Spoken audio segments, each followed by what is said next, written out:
You're listening to the Influential Conversations podcast with the property management coach and industry influence of the year, Kirk, Stafford, and guests.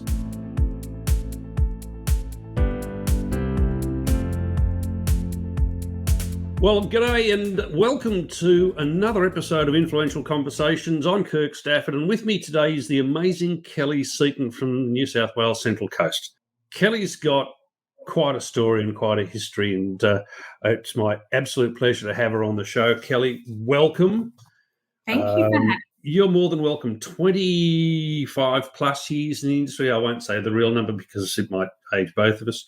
Running your own businesses now since 2019. So that's a 14, nearly 15-year period running both, firstly, Property Management HQ, and now as Director and Chief Executive Officer of the Leasing Network on the Central Coast.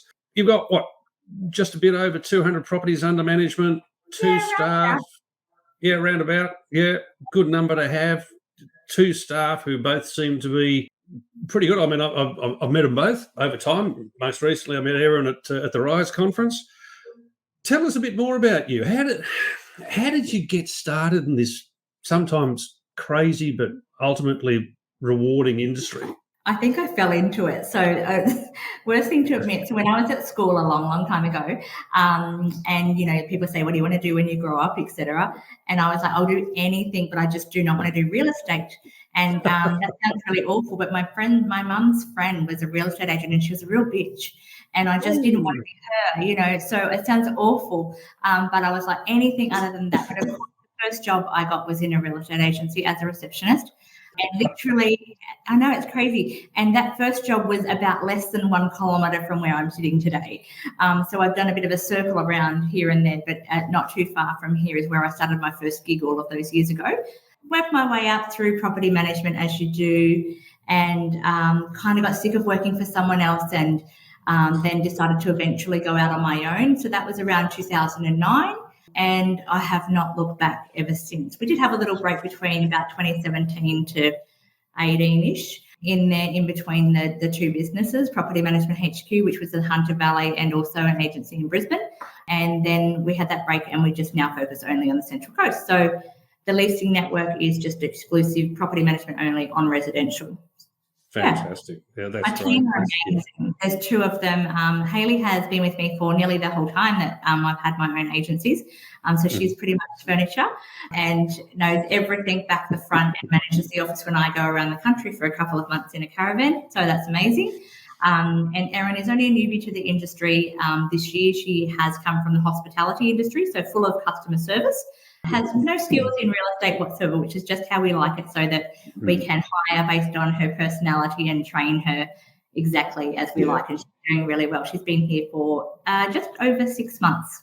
Oh, wow. Okay. Gee, didn't think it was quite that long. But you're right when you say there's complementary skills between hospitality and property management particularly, but real estate overall. But not just hospitality, it's retail as well, because really when we look at it, we're all about customer relationships. We're all about customer service. And I keep saying to people, I mean, and I use this line in some of my training, we don't manage property. Property's static. It doesn't need to be managed. It's the relationships between the two clients, the landlord and the tenant, that need the management. And that's where customer service, customer experience, customer journey, whatever you want to call it, that's where those skills come in. And when you talk particularly hospo, they've got it all over us. I've got mates and I've worked with people who have been in hospitality, and they're probably some of the best in their field in property management. Agree completely. It's about people management here, not property management. Yep. She can manage people. She can manage difficult situations with breeze. Like it's nothing to her to be able to take a call or talk to a client because she just has done that day in, day out, all day. So That's right. Yeah. And that's exactly it. And we do deal with a lot of very contentious situations, I guess you'd say, because trying to balance the rights of both sides and the needs of both sides out can be, it's a bit like a high wire act sometimes, isn't it? We're like the meat in between the sandwich. Yeah. It really is. And I think the fact that, we do, I think that she's really enjoying what she's doing because she is new to the industry as well. But I think just being able to manage those people correctly and being that middle person and having, favourable situations to both our landlords and our tenants and looking after both parties is really key to that. Yeah, absolutely. Absolutely. And you're saying that she's managing those relationships really well. How's she finding the demands that are being placed on her time-wise? I mean, I'm talking, things like after-hours calls and those sorts of things. Do you? Oh, hang on, I see you shaking your head there. No. You don't do after-hours calls? No.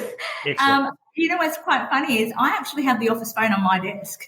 So the direct office phone number comes to me most of the time. Obviously, when I wasn't here recently, I wasn't getting the direct call. But no, not at all. Our office hours are our office hours. Please don't answer the phone at 5:03 because you're going to be on there till 5:23. Things like that. And if we set the expectations that we're answering a call or they're answering a call at 6 o'clock at night, guess what time that customer's going to ring tomorrow? 6 o'clock, or maybe even they might stretch later. it out 30. So it's about setting the expectations and being within those guidelines.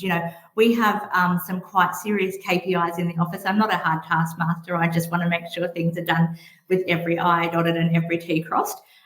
Systems, processes, procedures, checklists, all of that sort of stuff. So it's not that it's black and white, but it's just that there are steps to follow. And if you go outside those steps, then be prepared for things to change. And the clients will see that you're outside those guidelines and they'll take advantage of that. Yep, so absolutely. Look, I couldn't agree more. And it's something, again, that I do reference a lot in my training. Your management fee only covers you for business hours. Okay, we'll break it down into commercial things. But also, we've been caught up in this whole thing with, and it's a relic from the sales industry when property management was considered to be, the poor cousin, or it was given to the young girl in the corner or running the reception desk. It was never given priority. Now it is, but we were still expected, until we started to set the expectations differently, we're still expected to be on duty, on call, all hours of the day and night. We're not. We're property managers. Our income is tied to the management of the property and the management of the relationships. We're not salespeople where we're going to not be able to eat because we don't answer the phone call to a potential prospect at 8 o'clock at night. That's not us. And we need, because of the amount of people we deal with and the situations that we find ourselves in, we need that break, and we need to be able to define that break really well to our clients. As you said, manage the expectation from the outset, and you're going to find yourself in a far better situation. It sounds like you've certainly done that. What are some of the other things you've done within your office that sort of ease the burden on you as well as your team? So I've been fortunate to travel for the last 3 months and not be in the office.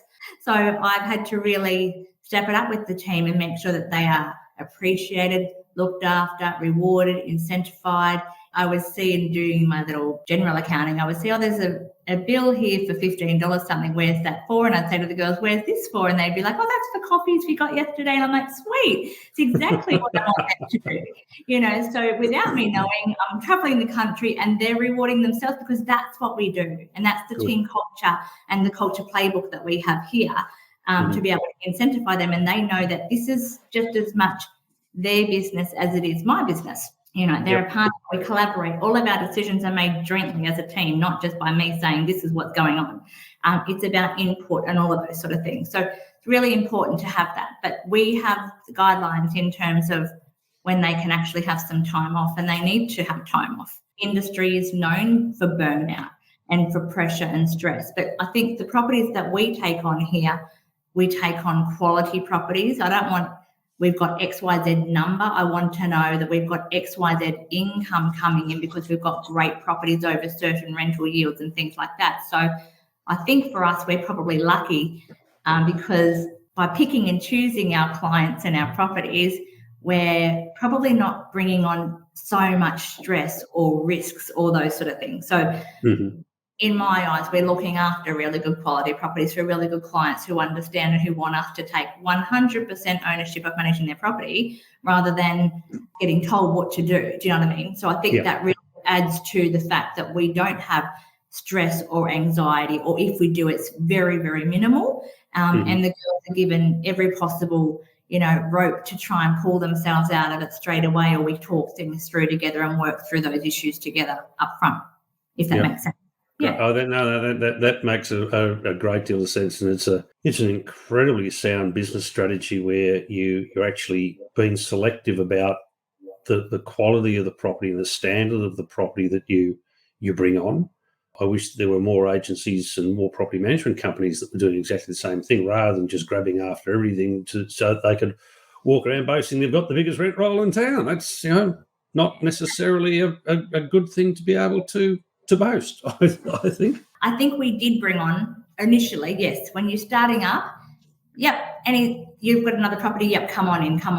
You'd bring them all in. But I think over time, as you grew and developed and your rent roll got some sort of structure, you could then say, right, I don't really need this one because we're spending too much time on their particular property or whatever. So we could kind of, shuffle some back.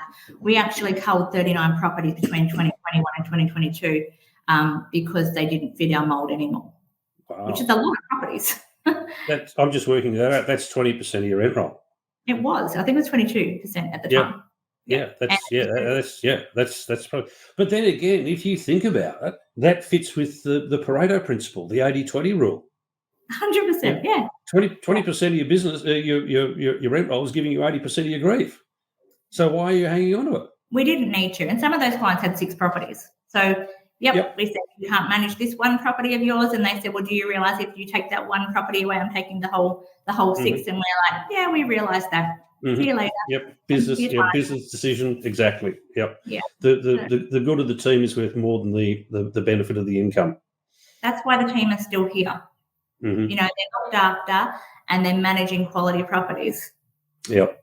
Yeah. And that's the hallmark, I think, of a really good, healthy business, but it all starts that starts at the top, and so you've got to say that's attributable to you and the way that you managed it. And you touched on something a minute ago, that you and Doug have just been tripping around the northern part of Australia, and particularly Western Australia. I know, I've seen all the photos. I think I went through each one of them. I think I liked just about every photo.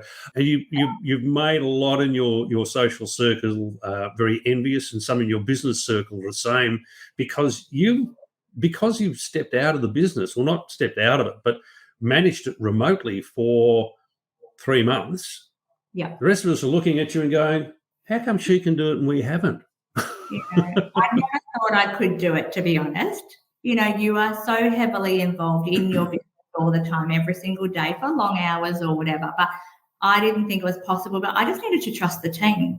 I know Erin was new, but she had Hayley, who's been with me for 95% of my business time owning a business. So I just had to say, this is what's happening. And I got blown away, actually, because I'm probably made redundant now, truly, that I've come back, which is fantastic because I'm now working on it. Far greater than working in it. Hayley's actually going to America for 3 weeks very soon, so I did have to come back purely for her to leave the country.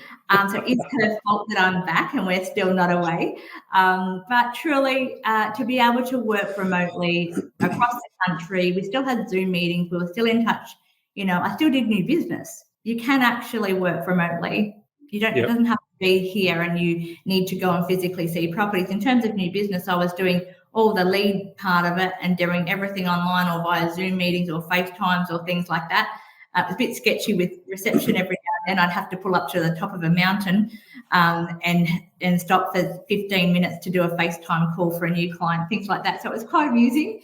Did you have a background in place rather than just the view of the water at Cable Beach or something like that? Or they knew where you were, obviously. They knew where I were. I'm as honest as it can come. I literally said to them, I'm calling you from Perth. I'm standing on Cable Beach. You might see a camel go behind me in a minute or whatever, but they didn't care. They just got the fact that I needed some time away from my desk. We had some personal circumstances in 2021, which were devastating. So I needed that time to kind of resolve. But it was just, I could do that new business call in a bikini. They didn't really care. But I tried to put something on from the top up, but I was in the bush or in front of a waterfall or whatever. But it happened, and anyone, I honestly encourage anybody to go and do that. Yeah, I think, and yeah, look, I'd agree with that. I think that number one, we need to show that humanness of us, that human side, that we're not all sitting behind a desk all day, every day, being Mr. or Ms. Serious.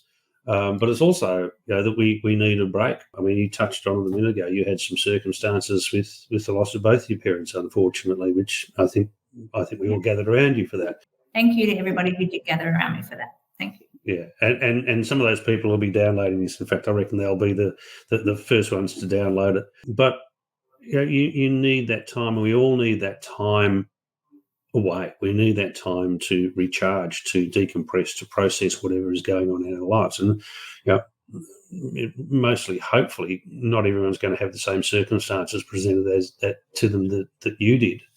But how have you found that break away has changed you? I think people say to me, "You look so relaxed." And I kind of question myself as do I really look stressed when I'm at work, because I'm not stressed. But they were just really kind of like, you guys just look like you're having the best time and you were so chilled out. And we were. I think it's really opened up to just to look after you. So yes, while you're at work, that's great. You're at work more often than you are at home, I feel, really, because the other hours at home you're having a sleep, right? Mm-hmm. So I just think if you can be yourself at work and be happy and love what you do, it's just going to kind of be easy. Isn't there a saying something along the lines of if you love what you do, you'll never work a day in your life, or something like that? Yep, that's right. Mm-hmm. And I think it makes you realise that when you do lose family members, particularly like your parents that are pretty much, your everything, mm-hmm. You need to think outside that, and you need to think, well, here I am, I'm still in the world and I'm going to do the best by them. I need to reset and recalibrate myself to be able to come back in. So that's exactly what I had to go and do, just run away and just kind of chill out for a little minute and then be able to come back in. So I've come back in and I'm just loving it. I've only been back for a week, so it's probably not too long yet, but it's just to be able to walk back in and be able to just run exactly with everything how it was. The girls are just amazing. I'm very, very fortunate to have them here, but I think that's really stressed the importance of wellness and well-being, really stressed the importance of looking after you first as your number one, your job is number two. Yep. Your family and yourself are what matters, and then everything else should kind of mold and squish in around that, if that makes sense. It makes perfect sense. What's the saying to go with that last one of yours is that you can't fill from an empty cup. So if your cup's not full or very close to it, you're not going to be any help to anyone else. Not at all. And I think I try and push that onto our team as well. So we do some days, we're in a commercial space now in an office, but we do work from home days. We do wellness and wellbeing Wednesdays, workout Wednesdays, wear your gym gear. All those sort of things. I'm actually, after Rise last week, they were talking about the 4-day working week, and I've just been having a little chat to the team yesterday about how are we going to make this 4-day working week thing work out, so to give them... You realise I'm going to have to edit that comment out, otherwise the entire audience is going to be going, oh, really, 4-day working? I know, but it's really important for them to be able to be performing at their peak and at their best. And if they're tired or stressed or whatever, and it might not even be work related, it might be that their little child had an argument with them this morning, like my 12-year-old, and they're just done for the day, So I think this is really important for them to be able to have their own time and their own downtime. Like if the girls have an appointment, doctor's appointment, or, any appointment to do with their mental health or anything like that, don't even ask me, just go to it and put it in the calendar, because you need to have that time. They're not deducted their hours for going to a mental health appointment or, things like that. We all need that extra time. So I've just, after Rise, I've really been thinking about the 4-day working week and genuinely how in 2024 we can put that into play. Yeah. Would it be a 4 working day week, or would it be 4 days working and then the other day is sort of an optional work? You can work to the extent that you've got work to do, or would it just be you work 4 days and have 3 days off? And I know it's really early to do this because we're still, we're only in early September. But what do you think where do you think you're going to go with that? I think I want to do 4 long days per week. Well, and not so. I should rephrase that. I don't necessarily want to go 4 long days per week. But what works? It's what works for them. You know. So I think, for example, since coming back this week, one of them's been here at 6:30 at night, and I'm like, "Why are you still at your desk?" But it's a lot easier for them to go from work to their child's after sport activity rather than go all the way home. And I said, well, let's make this work in with you rather than going 40 minutes home to come 20 minutes back. Maybe you can work till 6:30 that night. Maybe you can start at 8:30 till 6:30. There's 2 extra hours in that day. So if she does 4 working days, there's 8 extra hours. So therefore she can drop a whole day entirely. And it's just to try and work out how that is going to work. So that particular girl might have her Wednesday as her working from home. Oh, sorry, not working from home, not working at all day, full stop. So she would work long Monday, Tuesday, long Thursday, Friday. Myself, I would love to have Fridays off. So I want to work Monday, Tuesday, Wednesday, Thursday, and have Friday, Saturday, Sunday off. And the other one we're looking at potentially having Monday, so she would have Saturday, Sunday, Monday. So it just depends on how it works. But I think for whatever works for them, I'm happy with. It's not really about 9 to 5. It's about getting your work done in the time frame. So if they did go out to, like, one of them went yesterday to a dentist appointment for their child, and she was gone out for an hour and a half or something. She probably sat there and worked on her phone, but she might have said, I've just jumped back on at 6 o'clock to finish a couple of applications because I did have 40 minutes that I wasn't focused at the dentist today. And that's fine by me. As long as she gets her work done, they need downtime. So I think to be able to bring this 4-day working week in and have 3 days, and in particular, we're all mums here at the office. So that can be a challenge in itself, that you've got to get done kid duties and laundry and all of that sort of stuff. So to be able to do that on one of the days when those children are at school, rather than doing it on your Saturday and Sunday where they just want to go and play sport and hang out and go to the beach and spend quality time, it gives them that day to do shopping and washing and appointments and all those sort of things. I'm genuinely penciling down pretty much from yesterday how we're going to make this work for next year. Fantastic. It'll be interesting to see how that evolves. And I think, look, it comes down to everybody being on the one page with it. Yeah. And I think really most people turn around and go, hell yeah, I'd love another day off a week. I'd love to have a 3-day weekend or whatever it is. Yeah. But it comes down to, as you said, them putting in the effort in the other 4 days to make sure that nothing gets left behind. Because if it does start to fall away, and I had this in a former role where one of the team, when we went through a merger, wanted to continue to work from home as she was doing before, and I said, look, I've got no problem with that, just so long as the work is still completed. And there was never an issue around her work ethic at all, and it just worked beautifully. And we were getting close to the time of doing something similar with a number of the other team members. I think it works really well because they're not travelling as well. So, unfortunately, the location for the office versus the team is a 40-minute drive or 30-minute drive. For me, it's a 10-minute drive, just the way it is. But I think that they're losing so much time travelling in their car all day, every day. So if they can just start work right at the start of it and not have to travel before it and all of that sort of stuff, so I'm hoping it works for them because that's going to give them more time in their personal lives. Yep. And look, I agree. I think, and we touched on this before in our little catch up before we went live to air.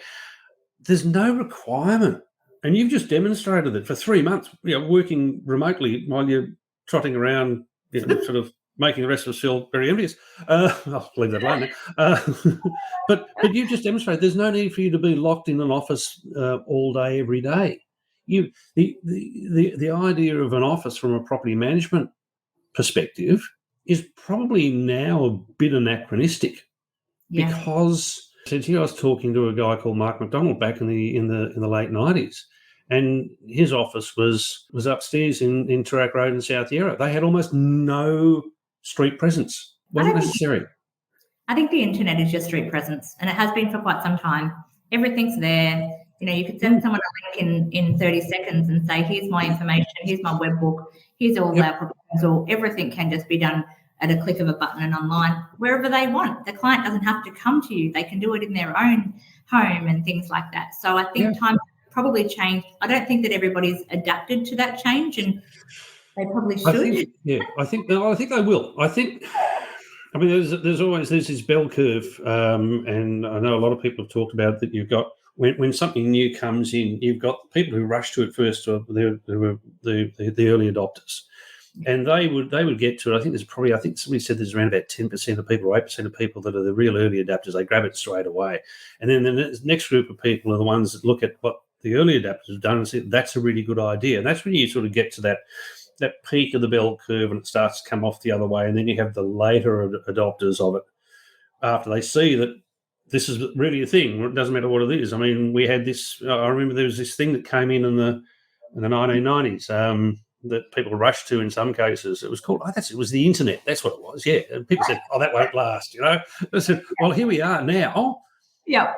Basically, when you get to the bottom of that bell curve, which is what I think really what the pandemic was, people were forced to do it. They had no choice but to adapt to remote working and being able to do all their work outside of an office environment. We've just got to be careful that doesn't become too isolating, because we're social creatures. 100%. And working remotely all the time can be as damaging to us as it can be beneficial in other ways. So we've got to be really careful that we have a good mix. You need to work together in that space wherever you can. We actually had a trainee on during COVID. Her name was Becky. She was amazing, fresh out of school. And unfortunately, when the work from home lockdowns happened, I made a stupid decision to send Becky home, which was the government legislation. But I really should have kept her at my place in the space that we were allowed, the size that we were allowed. Do you know what I mean? So, but following the rules that said send her home, I did, and she ended up leaving due to that. She was too isolated. She was a trainee, and unfortunately, that was the rules. But I really should have figured out how to bend those rules to keep her on. Yeah. Well, you can talk about that. Down here in Victoria, we couldn't do anything like that. We were told to go home and sit in the naughty corner. But anyway, that's. I'm not going to politicise it. But we've got. I think we've got an opportunity with everything that's gone on, and I think we've harnessed it in a lot of cases. A lot of people have really grabbed it to reimagine what our working lives are like, not just in our space in property management land, but society-wide, where we don't need necessarily to be in these massive floor plates. I know people in some of the large corporations who are mates of mine who have said, half our team doesn't come into the office anymore. You know, these are one of them is in a big six accountancy firm. He said, we don't see him in the office. We see him on a screen, just like you and I are talking at the moment. I mean, you're in Central Coast, New South Wales.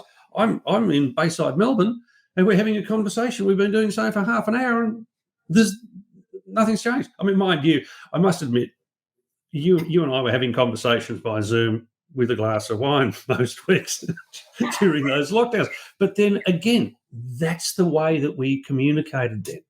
Yeah, absolutely. And I think you need to pivot and adapt to certain situations. And that's exactly what happened during that time. So, yeah, definitely. But you can do I see what you're doing now with the 4-day work week as being an extension of that. Yeah. Are you going to have the team in an office environment for the full 4 days? Or are you going to do a bit of a hybrid thing? Do you know?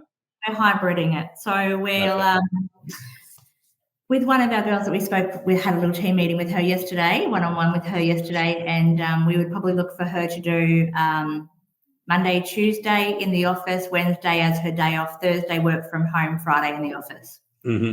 So there'll still be an element. Right now they're doing 2 days work from home per week. We're not going to change the number of days in the office. They still need to come in for 3 days. So therefore, one of their work from home days will convert to the no day of work, and they'll still keep one work from home day. So we do need to see them here 3 days a week at some point. Those 3 days are not going to be the same 3 days though, because there's only three of us, but all three of us are not going to have that one full day off being the same day, you know. So we'll see each other 2 days per week in the office, but still have the ability to talk to each other the other 2 days of the week technically. Yep. Yeah. And that's a good thing. I mean, look, with all the capacity that we've got now that we didn't have 4 years ago, I think we had a lot of it. We just didn't use it. There's no real reason for us to be face to face. I mean, I remember 4 years ago, if somebody had said, "Oh, let's Zoom," I'd think they were talking about a car ad. But that's but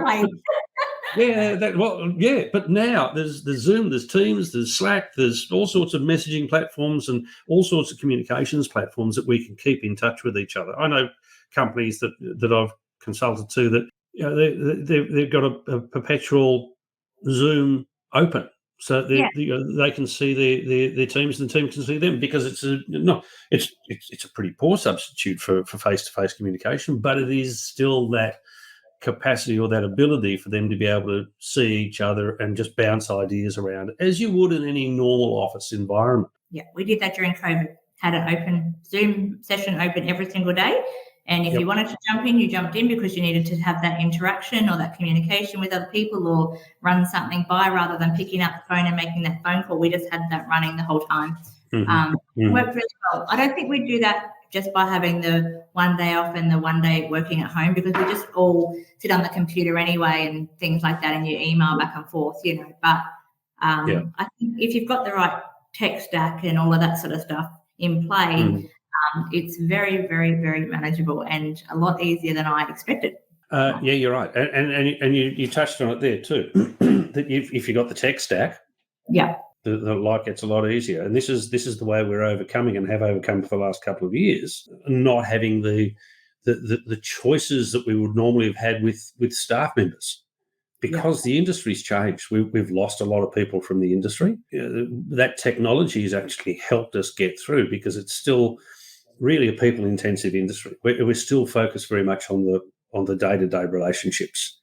The tech does all the back-end stuff. It automates all our inquiries, does all our admin, whatever else it is, whether you're talking about an actual platform, whether you're talking about the use of VAs or something along those lines. That takes all that admin side away and allows us to concentrate on the relationship between the clients. That's exactly what it is. We're in people management business, so we have so much technology that is a lot of it is automated. We have AI chatbots for repairs and maintenance, all those sort of things. So it's not that it's taking away the fact that you are personable or anything like that. It's just a tool to be able to help you automate as much as you can in the background, so that gives you more time to be able to speak to those clients one-on-one and things like that. Exactly. You spend more time on the relationship than on the physical management. Absolutely agree with you, Kelley. That's probably a really, really good place for us to leave this. I am so very grateful for you for coming onto the show. I know you're only back by a week, so I can imagine that you've got just a little bit of pressure on you. But again, thank you so much. You join a long list of guests who I am deeply, deeply appreciative of their time and their insight for coming on. So thank you again.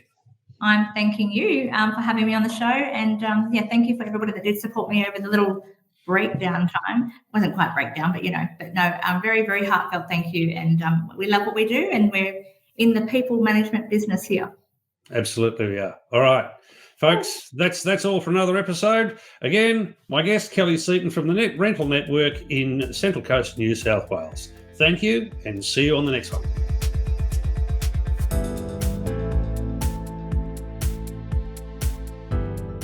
You've been listening to another podcast in the Influential Conversations series.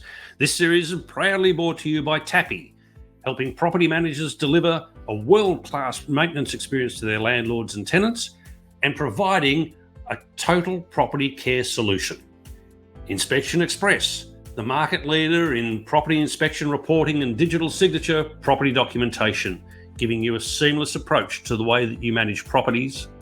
And Agent Dynamics, the Australian market-leading team development ecosystem to help you nurture, grow and retain your property teams since 2014.